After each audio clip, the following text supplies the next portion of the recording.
Let's go on to defenses for Week 8. We got the Cincinnati Bengals first. It's just crazy. Who would have ever thought we'd be sitting here saying, start the Bengals defense? I mean, I just never would have thought. And you got shout out to the Bengals. I mean, bless you. I think we need to reevaluate how we talk about the Cincinnati Bengals. I mean, yeah, in terms of like just pure football, like to go into Pittsburgh and win and go into Baltimore and win, those are two huge division road games that they've won.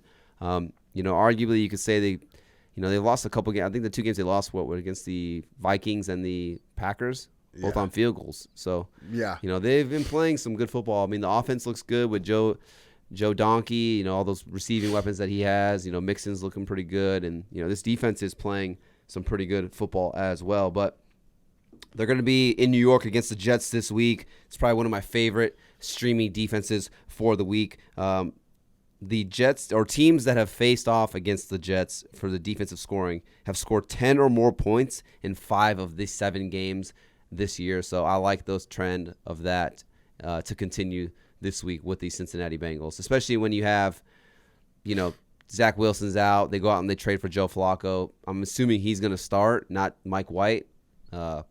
So you're getting a quarterback who just got traded and he's just coming into the building.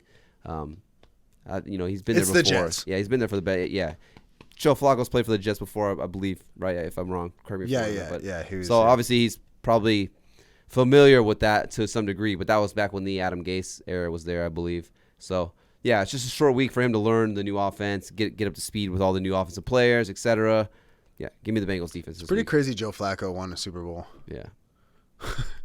Like Dan Marino did one. Yeah. Let's go on to the Broncos defense. Denver. Hello there. Hey, listen, right now, I know we talk about them a lot, but Underdog Fantasy, it has a really good deal right now. It's a player pick'em app. It's a DFS app. It's very similar to DraftKings or FanDuel, but this is better. It's brand new, very easy to use interface. But if you download the app right now and use promo code AVG, they used to hook up with $10 with your first deposit. Right now, they're matching you up to $100. So if you put $100 in the app right now on your first deposit, you will get an extra $100 to play around with. They got player pick'ems. You can even do a private match inside Underdog Fantasy. It's pretty dope. So you can challenge people and whatnot. You don't have to maintain a team for all year. So you can just draft your team, play that week, draft the next team next week. You could do it daily in a Thursday night game as well. So go check it out. Tons of prizes. Free $100. Come on, sign up. It's the best. And use promo code AVG. Now back to your video.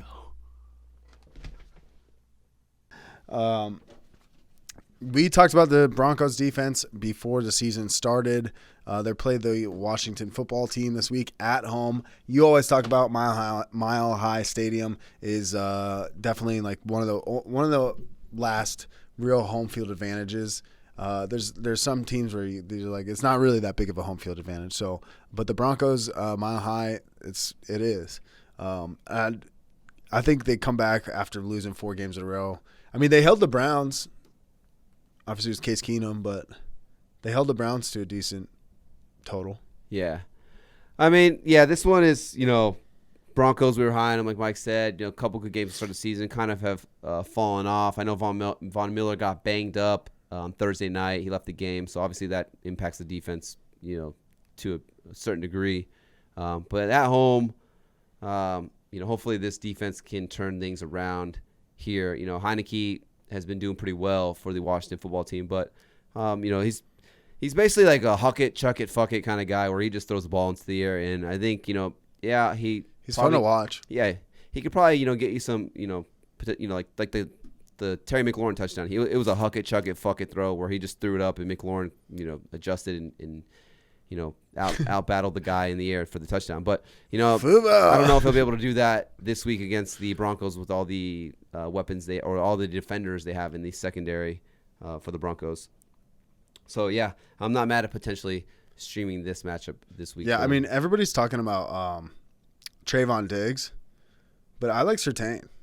Yeah, Certain. I think it's Surtain. Yeah. Yeah. Fucking Rothford.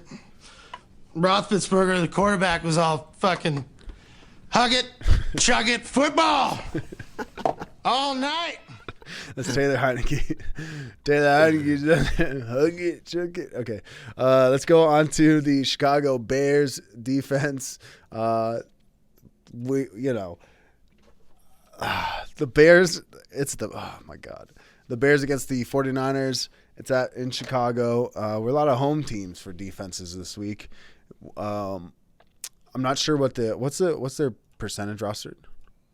I think it was pretty low because they're playing against the Tampa Bay Buccaneers, so a lot of people are dropping them. But they're only 16%. This one was kind of weird because it was like at first I saw I kind of like the Niners against the Bears. Like Justin Fields looks terrible. They have zero passing attack whatsoever, so maybe they could just stack the box and kind of stop the run. But then I was thinking, okay, Jimmy Garoppolo didn't look very good either, and the Bears are at home at least. You're getting a West Coast team traveling, I guess to the Midwest or whatever you want to call it. It's getting to that time of year too where it's going to be cold. So it's going to be cold in Soldier Field for the Bears. Jimmy Garoppolo not looking very good. Kittle's on IR. Brandon has sucked. Obviously they have Deebo Samuel there, who's their only offensive weapon outside of Elijah Mitchell. So I think if they can contain those guys to some degree, the Bears defense at least, then yeah, I do like the Bears defense as a streaming option this week at home against a struggling Jimmy Garoppolo and a struggling 49ers offense. Yeah, it was funny how we were thinking about putting both of those guys in there, Niners and Bears defense, but I'll go with the home team here. Yeah, I'll go with the Bears defense. Yeah, that game strikes me as like an under game. Like both these teams want to run the ball more than throw the ball, so the clock's constantly running. And then just both like subpar offenses right now, in my opinion. Yeah. So yeah, I'm not expecting too many points being scored. Do you want to guess what the over/under on this Bears game is? 38. It's very, very close. What is it? 40. 40, nice. Yeah. The Washington Broncos game is 43, and the what was the other one we did? The Washington Broncos game I think can go over potentially because what was the other game we did? The Bengals. The Bengals. Excuse me. Where are we at here? The Bengals. Jets game is 43 also. Yeah. So I mean, some of the lowest. Steelers Browns. I mean, if the Patriots could put up 54 points on the Jets, the Bengals might score 80. So yeah, I'm taking the over. We just gotta watch that line, see how it moves. But anyways, so that should be it. No, yep, yeah, that's it. That's all we got. Hey, did you like that video? No, not the one of Big Ben completely eating shit when nobody even touched him. I'm talking about our fantasy football video we just did. You just watched. Well, guess what? That was just a clip from the full audio podcast. So if you want to check out the whole thing, links down below. AVG Fantasy Football Podcast, Stitcher, Spotify, all of them. Anywhere you can get audio podcasts, we're there.